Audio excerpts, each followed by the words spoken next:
Dragi moji, sve vas lijepo selamim i pozdravljam.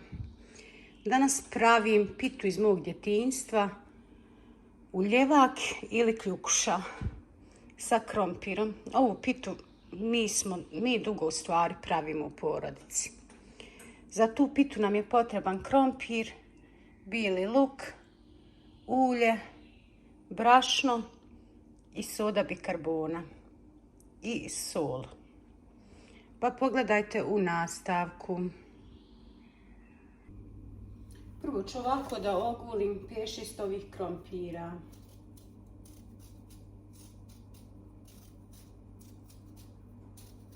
Uljevak od krompira ili kljukuša zbog bijelog luka, pošto ide dosta baš bijelog luka.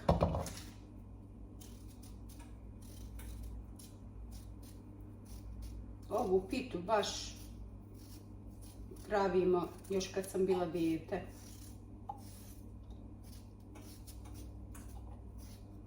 Ja ne mijenjam recept, uvijek ovako pravim.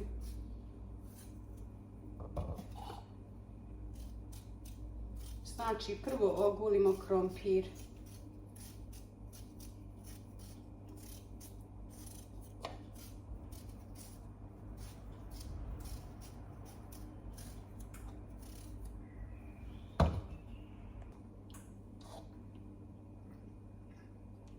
Ovdje sam ogulila pa oprala 8 srednjih krompira, pa ću da ih sjeckam ovako.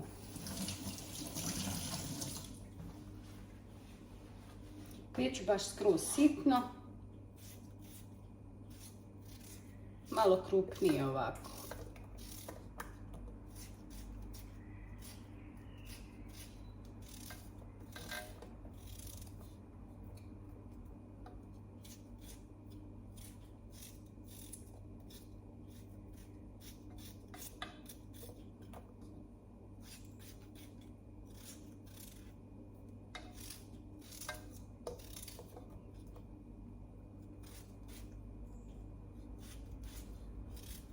Kao dijete ovu pitu sam najviše voljela.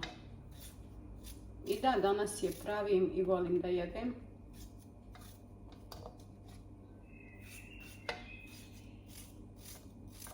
Znači krompir isjeckam ovako malo krupnije.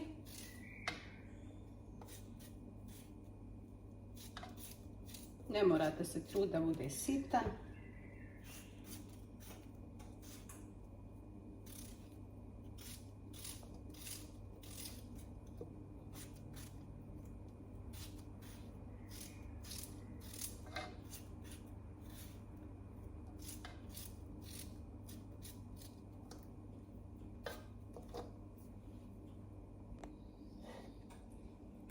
Krompir sam oprala i nasula sam možda litar vode, ovako da se potopi malo iznad krompira.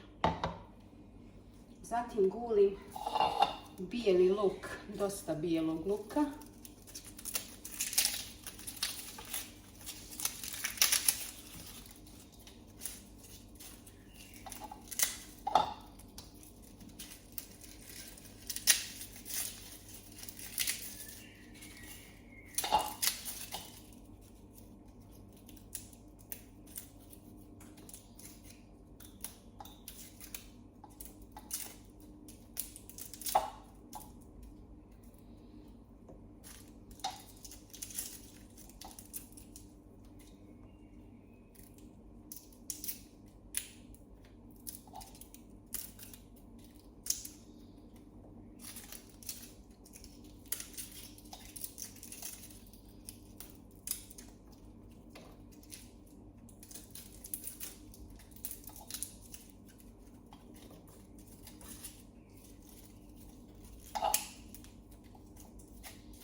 Ogulila sam ovako 2 glavice velike bijelog luka i to ću sad isjeckati u krompir.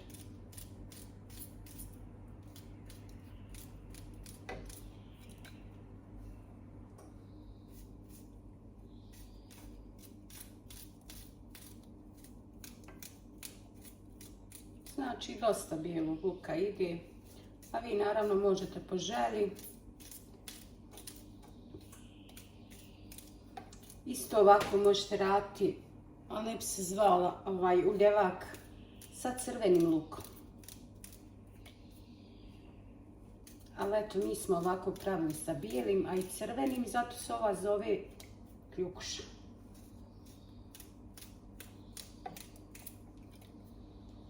Mada ja pravim i onu kljukušu što se iskida pa se zalije jogurtom i bijelim lukom. Ali ovaj uljevak više volim da jedem.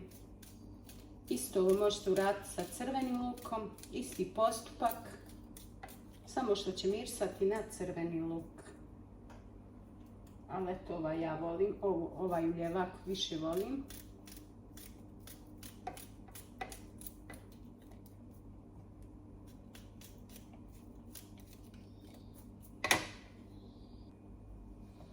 Luk sam isjekla bijeli, tu sad dodajem pola kašike soli. Zavisi od količine, znači posolite koliko vam je slano. Zatim dodajem pola kašičice sode bikarbone. Ja ću staviti na vrh ove velike kašike. Naravno, ako nemate sodu, možete da koristite pola praška za pecivo. Evo, ja ću ovako staviti sodu bikarbonu. Zatim dodajem 6 do 7 kašika ulja.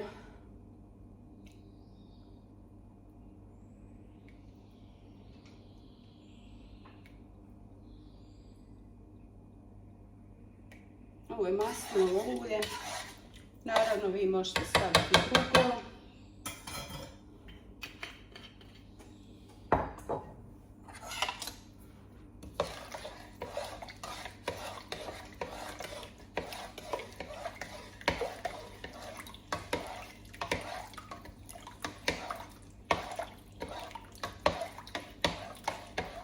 Izmiješamo i dodajemo brašno. Brašno ćemo sipati da ne bude ni gusto ni rijetko. Samo da izvadim kašiku.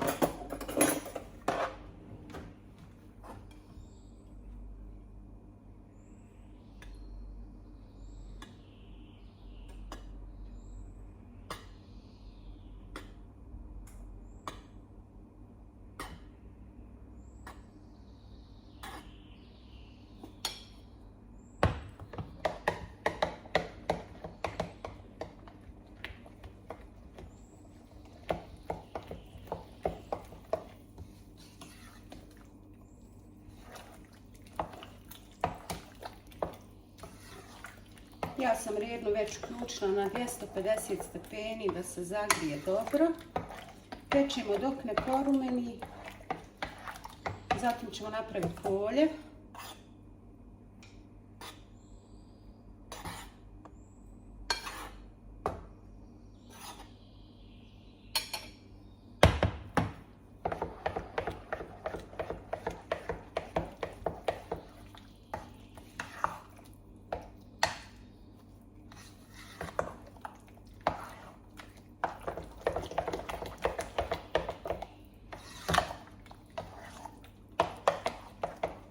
Ovo će biti dovoljno. Stavila sam 13-14 prepunih kašika brašna. I ovako da smjesa nije ni pregusta ni rijetka.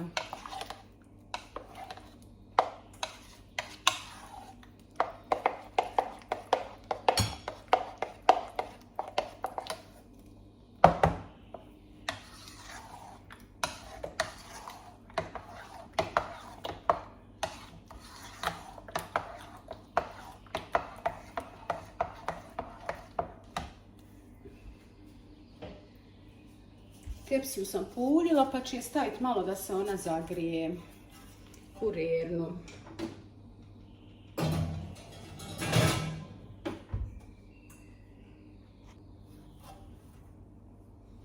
Kad se ulje malo zagrijalo, istresamo ovu smjesu.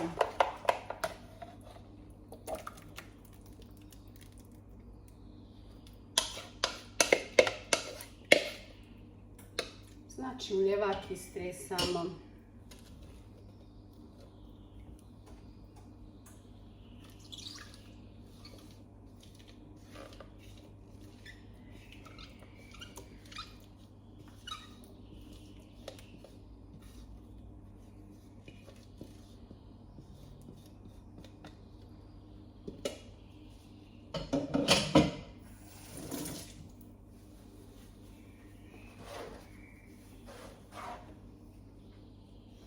Ovako poravnamo je i ona ide na pečenje.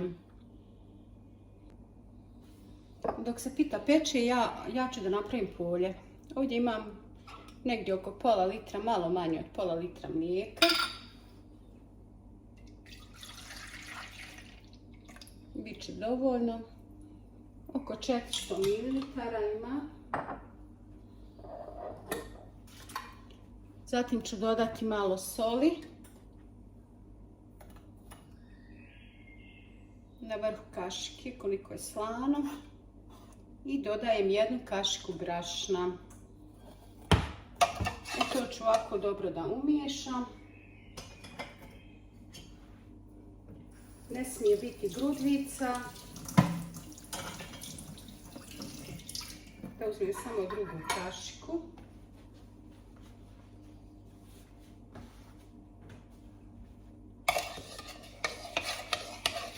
Znači umiješamo da nema ovih grudvica.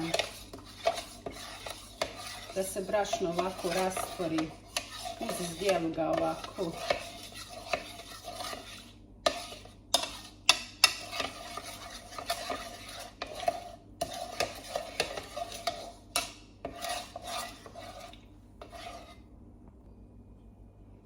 Kad se brašno ovako lijepo sjedinilo s ovim, razbili smo one grudvice, tu dodajemo ovako komad putera ili pravog masla. Pravo maslo još bolje. Kad pita bude gotova, ovim ćemo preliti i vratiti u rernu.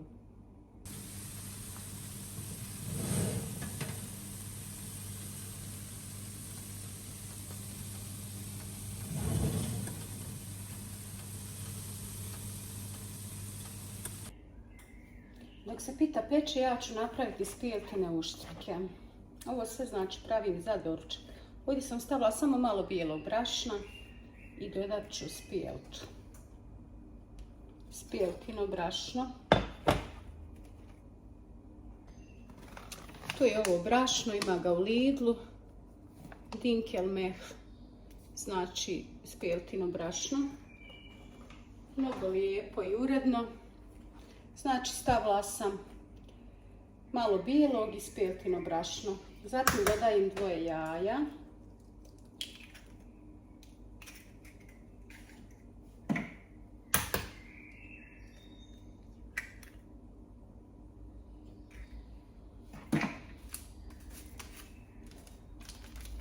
Jedan prašak za peciva.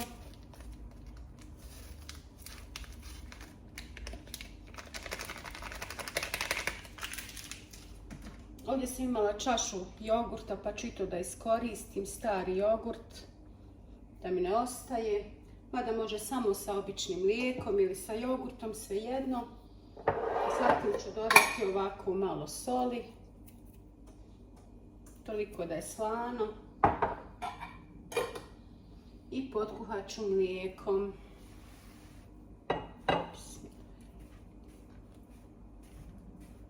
Znači uštipke potkuhat ću sa ovim slatkim mlijekom.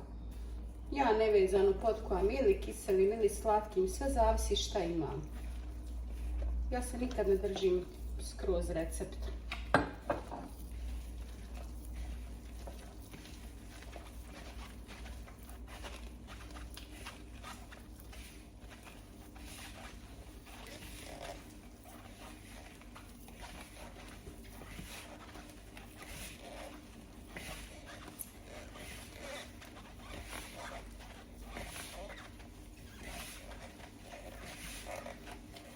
Znači potkuhati jednu veću jufku, malo mekše od one jufke, mada isto može. Znači kao jufku potkuhate.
uštipke ćemo sada razviti.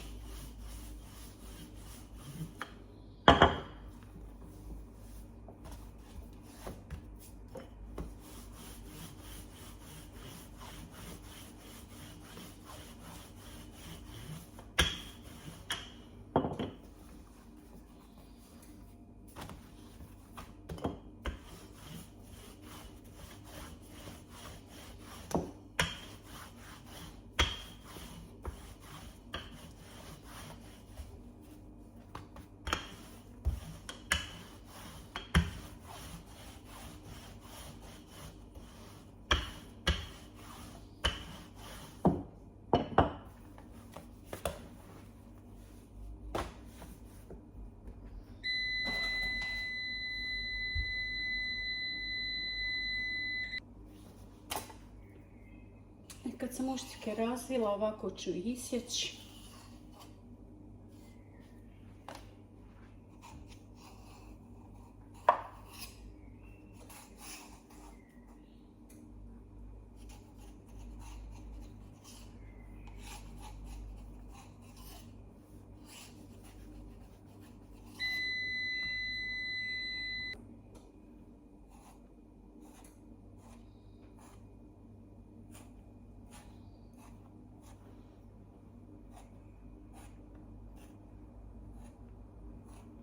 Ovako ću ih zarezati i pržim ih na vrelom ulju.